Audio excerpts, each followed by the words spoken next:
자, 계속해서 이제 리츠라는 개념에 대해서 설명을 드리겠습니다. 자, 리츠라고 하는 것, 소위 지분금융의 일종으로 보고 있죠. 그래서 부동산 투자 회사 또는 부동산 투자 신탁, 리츠 다 같은 말인데요. 우리 시험 범주에서는 부동산 투자 회사 법이라고 하는 것을 기반으로 해서 출제가 이루어지고 있습니다. 그래서 부동산 학개론을 강의를 하시거나 이런 분들은 법을 모르죠. 그래서 법을 모르니까 겁나 무식하게 그 부동산 투자 회사법 일반 교재로 10페이지 가까운 것들을 교재에 깔아버립니다. 해서 쓸데없는 짓거리고요. 지금 제가 보여드릴 자료 한 페이지 가지고 여러분들 1년에 한 문제짜리를 맞추실 수가 있습니다. 내용도 간단하고 쉽습니다. 그래서 자, 일단 부동산 투자 회사의 개념에 대해서 보게 되면 부동산에 대해서 투자를 하고 싶습니다 라고 되어 있어요. 아까도 이제 이 가게에 부동산에 투자를 하겠다라고 왔어요. 그래서 얼마냐 라고 물어봐서 제가 말씀드렸어요. 자기 자금은 20억 정도 있으면 제가 대출을 받아서 투자할 수 있습니다. 그래서 이 동네가 더럽게 비싸졌습니다. 뭐 상상도 못할 만큼 가격이 뜬 동네다 보니까 그냥 가셨어요. 그래서 요는 우리가 부동산에 투자를 하고 싶다라고 했을 때는 웬만한 부동산 같은 경우 가액이 너무 크기 때문에 일반적인 사람들이 투자를 하기 되게 곤란합니다. 그 다음에 이제 부동산을 뭐 쥐뿔 뭐 안다고 투자를 해. 그래서 뭐 투자해봤자 또 사람은 또 망하기도 하죠. 물론 이제 부동산 투자에서 제가 이제 보게 되면은 성공하는 사람들도 있습니다. 좀 비싼 동네에 가서 일단 질러. 그래서 질르고 나서 기다려. 그래서 어떻게 뜨면 이제 차익받고 팔고 나가고 뭐 요런 경우들이 있고 그건 성공한 케이스고요. 저 아는 지인 중에 연세가 있는 분인데 양평 쪽에 땅을 샀어. 해서 한 30년 됐나. 해서 지금도 이제 그 땅을 바라보고 있어. 해서 땅 잘못 사면 개판돼 버리죠. 해서 요는 이 부동산 투자라고 하는 것은 어렵습니다. 지식도 있어야 되고요. 어떤 지역에 대한 특성을 파악할 능력도 있어야 되고 두 번째 제일 중요한 게 돈이 필요해요. 돈이. 그래서 나머지는 돈 주고 사면 됩니다. 그런데 핵심 이슈 돈이 없다는 거지, 부족하다는 거지. 그래서 부동산 투자하고 싶을 때 부동산 투자를 전문적으로 하는 회사에 주식을 산다라고 하는 거. 그러면 이제 그 회사에서는 그 주식을 발행해서 모은 돈으로 부동산 투자를 하고요. 거기서 이익이 발생하게 되면 이익을 배당해 줄 테고 또 하나가 뭐가 있을까요? 자, 저것도 있겠구나. 주가가 이제 오르게 되면은 주식을 팔아서 그 이익을 차익을 실현하는 것도 하나의 방법. 이게 이제 간접적인 부동산 투자 회사, 부동산 투자 방법이 부동산 투자 회사의 지분을 사는 것, 주식을 사는 것이 하나의 방법. 이게 이제 저거랑 비슷한 거예요. 자, 우리가 뮤추얼 펀드라고 해서 한때 뭐 되게 유행했던 것 같은데 간접 투자 상품이죠. 그래서 이 뮤추얼 펀드라고 하는 것과 부동산 투자 회사법에 따른 부동산 투자 회사의 주식의 차이는 뭐냐면은 이 돈을 받아가지고 70% 이상 부동산에 투자할 수 있는 것을 가리켜서 부동산 투자 회사라고 부르고요.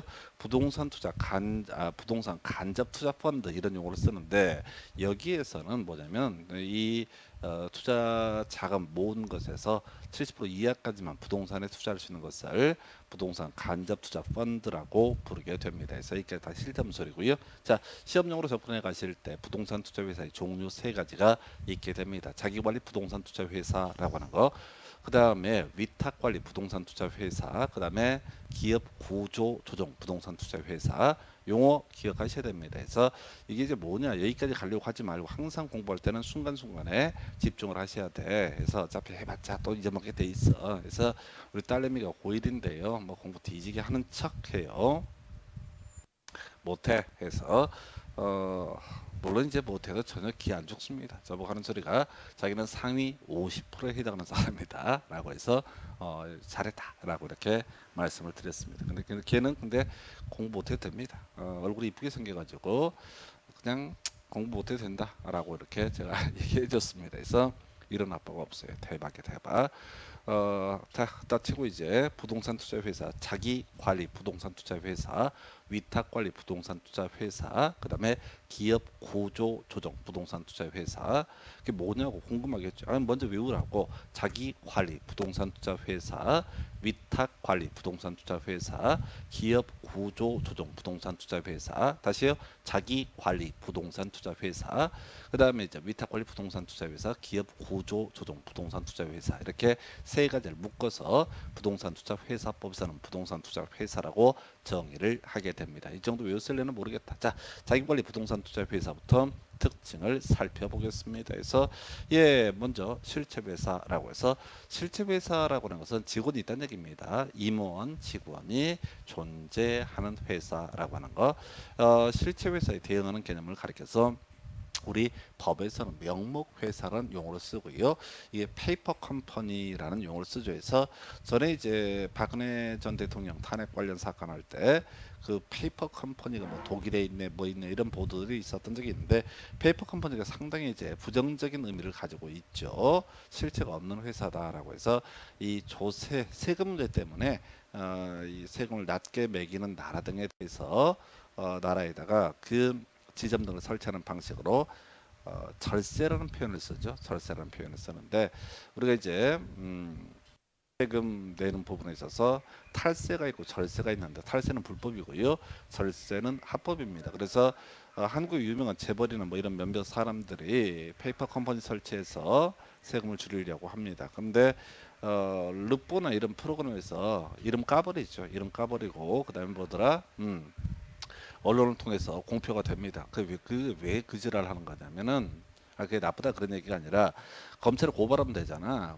검찰을 고발하면 되는 건데 검찰을 고발 안 하고 왜 언론을 통해 터트리게 되냐면 그게 합법이거든요.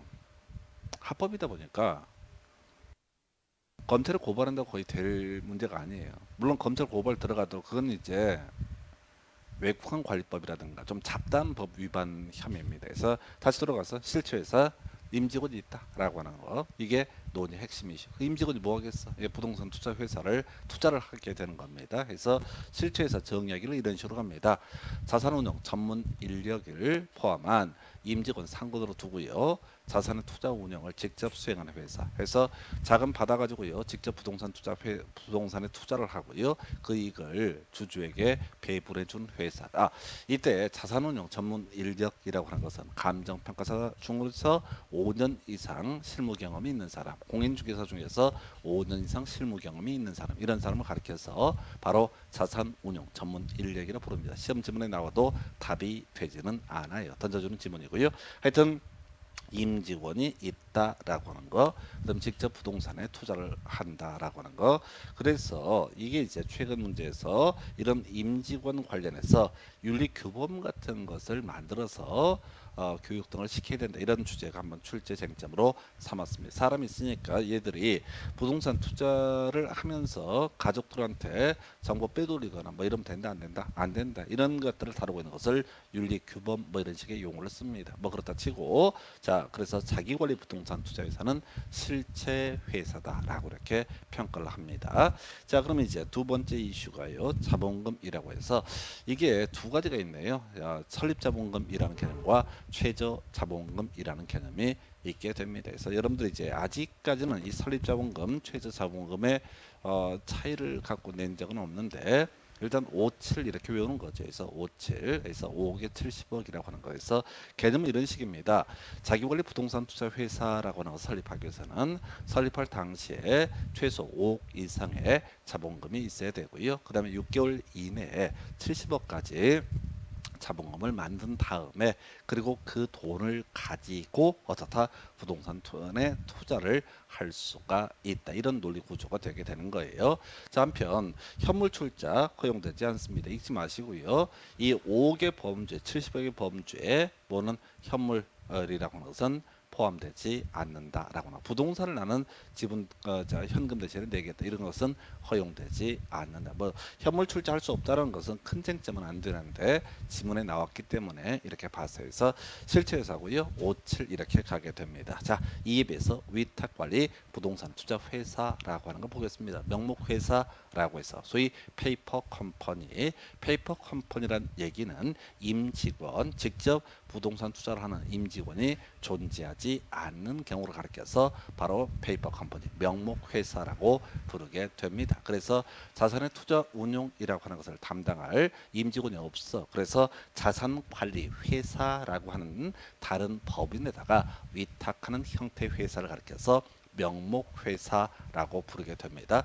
자, 그래서 이 위탁관리 부동산 투자 회사라고 하는 것은 그냥 돈만 잘 모으면 되는 거야. 돈을 잘 모아서 굳이 직원 줄 필요 없이 아웃소싱 한다고 그러죠. 그래서 자산관리회사에 이걸 위탁하는 형태 회사, 이걸 명목회사라고 부르게 됩니다. 해서 위탁관리 부동산 투자회사 본점에 지점 설치할 수 없으며 직원을 고용하거나 상근 임원 등을 둘 수가 없다. 이런 형태를 가리켜서 우리는 뭐라고 한다?